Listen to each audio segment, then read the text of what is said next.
This topic was suggested to me by an anonymous fan who took my most recent survey. They suggested I make a video on why we consider harm against one kind of creature bad and another as a joke. So, content warning. I'll be discussing the fish situation from the furry fandom from a few months ago. There will be discussions of animal assault. I'll also be discussing the situation between critical and vegan gains from 3 years ago, so there will be mention of fish torture too. Nothing is actually shown though. What are the most terrifying phrases you can say to a furry to immediately bring on shock, disgust, and even fear? Cheese grater? Coming out as a furry? Zoophile? Not too long ago in the furry fandom we had two new zoophiles revealed, and some of the details were shared and it was pretty shocking. When you think of things like zoophilia and zoophilic content, what kind of animals do you think is usually the subject of this content or act of violence? Horses, dogs, cats? Well, in this most recent one, it was a fish. This probably isn't that big of a surprise, but some may not even consider this to be in the same league as, I can't believe I'm going to say this, quote-unquote traditional zoophilia. Why is it that people think less of a fish than we do like animals like dogs, cats, and horses? Is it their inability to voice their suffering? They can't yelp, they can't scream, they can't shout. Is it because we think that they're stupid? When you mention someone burying a bone with Fido, it's usually followed with immediate disgust, anger, threats of violence even towards the people who did it. Deservedly so, of course. But when someone talks about intercourse with the main course, it's treated entirely different, with jokes, some acting like it's okay, some mocking them for even feeling the need to come out about it, as if the fish themselves were just objects and not a form of life. I was going to introduce the couple doing this as criminals or alleged criminals, but I'm not even entirely sure if what was done with the fish is considered a crime. Many states don't consider sexual contact with an animal to be a serious crime, which is why you don't see many zoophiles being prosecuted, unless the cops catch them on a more serious crime like touching kids, making adult content with children, or being caught with child porn on their computer. These charges stick better because people take them more seriously by nature of opinion, making it easier to get a jury to convict them, and the government takes it more seriously by nature of laws. Typically, zoosadism is considered animal abuse and gets you a maximum sentence of 5 years, and if it's boning the dog, it's a fine of $5,000. In my state of Illinois, this is considered a Class 4 felony, but only in the presence of a minor, and in Iowa, it's a misdemeanor. A Class 4 felony is $2,000 in fines, and usually no jail time. But if it does come with time, it's usually a year or less. A misdemeanor, on the other hand, is considered almost not a crime, and is usually met with just community service.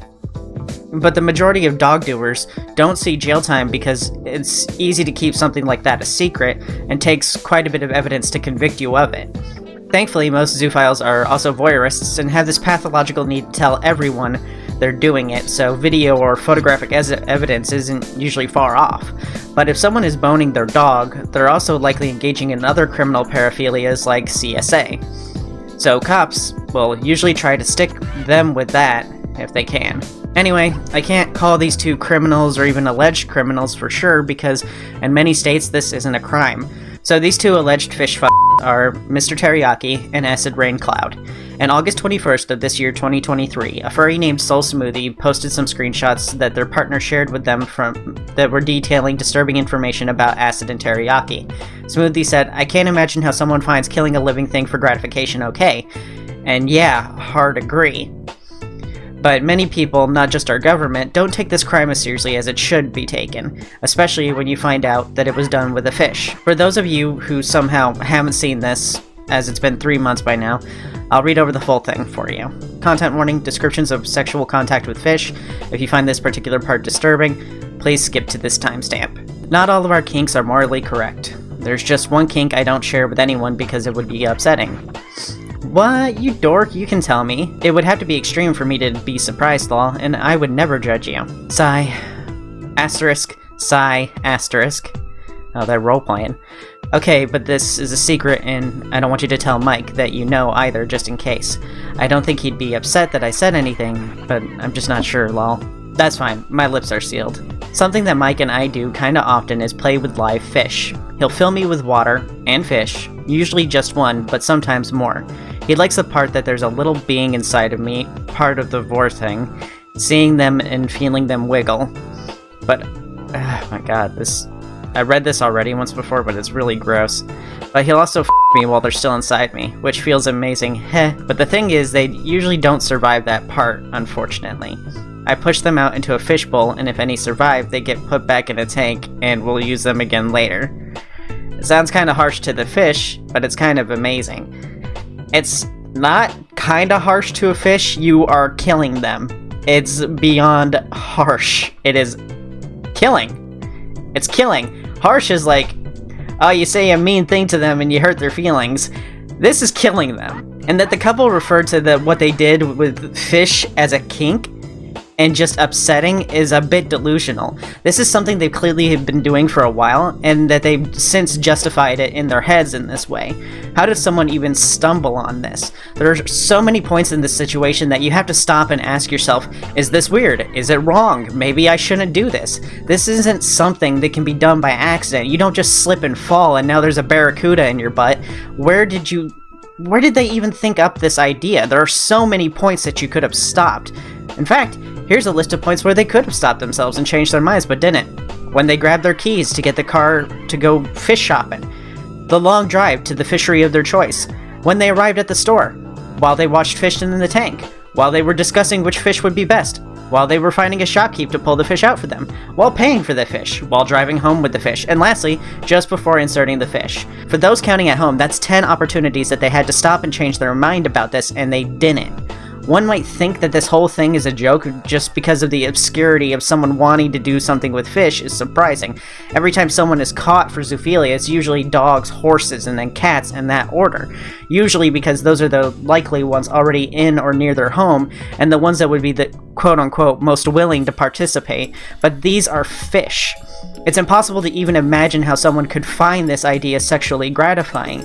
So many thought that it was a joke, which I definitely get, but many who knew this was real still found it funny. The usual Vaporeon jokes ensued, and even I joked about it by posting a man dating a fish from a Japanese commercial I saw a while ago. But why is that? Why do we take this situation so much less seriously than if it were a dog or a horse? Why is it that we view fish as objects incapable of feeling? There's of course that myth that fish don't feel pain, and that they don't feel emotions like sadness. But I watch a lot of this YouTuber, AVNJ, fish biologist. This is actually where I got the idea for the original species contest last year. AVNJ does something similar with his community about making up fish, but me and my wife, Mabel, watch a lot of fish content, and some of you have been around when we were doing fish tank reacts. So, you already know, fish not only feel pain, but they feel sadness. It's been known for a long time that fish feel pain. Neurobiologists have shown that they not only have pain receptors, but they also have transmitters which send this pain to the brain to receive pain-killing endorphins. Something that they would only be able to do if they could feel pain. The same as any animal, including humans. Why has this misconception been held so long? I really don't know. It's not like we feel bad about other animals that we eat. We eat cows, pigs, chickens, and other animals.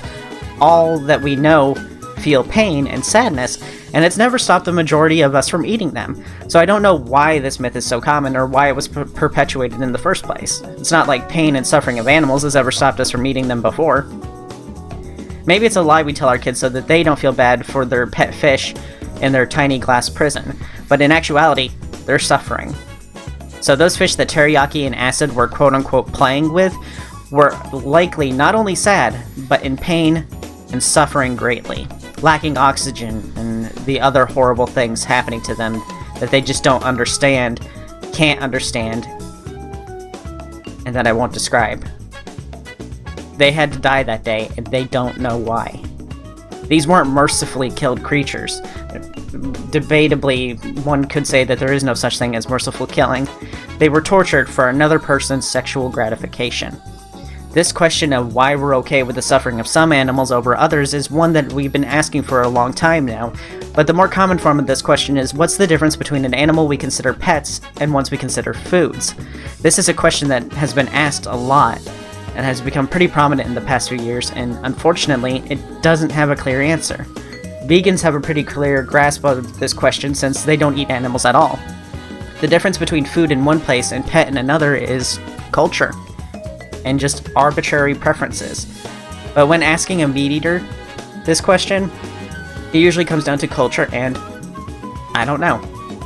When you eat meat and love animals at the same time, it's hard to justify which one is food and why, and which one we consider a pet, and it usually comes down to convenience and farming viability. We had this thought contested not too long ago when Charlie, aka Penguin Zero, aka Moist Critical, and Vegan Gains got into an internet spat over a mukbang YouTuber called So Young. So Young is a YouTuber who does mukbang videos, which is harmless in itself, but the idea was that she would eat certain animals that were still alive, specifically cephalopods like octopi, that she would cut off the head and slurp the still moving body like noodles while laughing. Some of my more traveled viewers probably aren't unfamiliar with this delicacy called san nakji, which is a South Korean octopus dish where the octopus is killed and its tentacles are chopped into bits and served. The name translates into live octopus, but the name is sort of a misnomer because the octopus is dead way before it's chopped up. So you can't really mark this one up to being a cultural difference, other than maybe if they've been desensitized to it.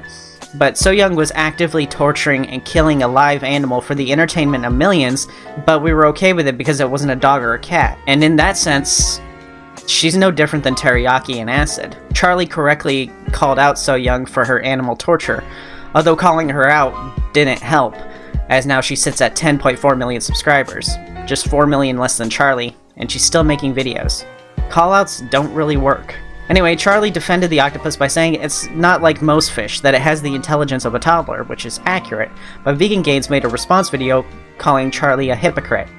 I'm not here to cover YouTuber drama, especially one this old, and with someone as unhinged as Vegan Gains, but Vegan Gains is right, albeit an asshole. But I don't think hypocrisy is the ultimate gotcha like a Twitter user who calls out logical fallacies. Logic can be flawed and still be right, and just because you have some hypocritical beliefs doesn't mean you're a bad person. It means you're a human. We have preferences, and we let our emotions and empathy make decisions for us all. We all have something we're hypocritical about. Again, Vegan Gains is an asshole, but his stuff related to veganism is solid, and he has done his work. But this has me questioning. Why do we favor one animal over another? At first it was easy when we thought fish couldn't feel pain and sadness, but we know otherwise now. I don't really have an answer for why one is so much worse than the other than simple sentimentality. Dogs and cats have been with us for tens of thousands of years.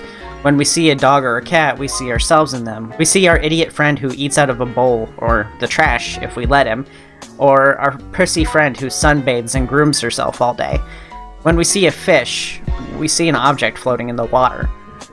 We don't see a personality in it. We can't reflect ourselves or our humanness onto the fish. So it's easy for us to forget it's alive just like us. That fish feels pain. That fish is sad. It's captive. It's a pet just like our cat. It's our responsibility as the more intelligent species to protect them and keep them safe, and we failed them when teriyaki and acid hurt them. It's not our fault, but it still happened. And just because we think of fish as unfeeling doesn't mean they didn't actually suffer. And I hope that for every fish they hurt, they suffer just as much. Bye-bye. Thanks to all of my patrons on Patreon. Because of this, I can continue eating the classic human holiday cuisines, like Christmas trees. So thanks again to Mystic Mitsuki, Bait, Cryptid Artha, Sly, Colorado Blue, Linky, Kit Chimera, Vaderson, Series, and Malding Brick. Thank you all for being so awesome. It's been a great year. And I look forward to another one. Bye-bye.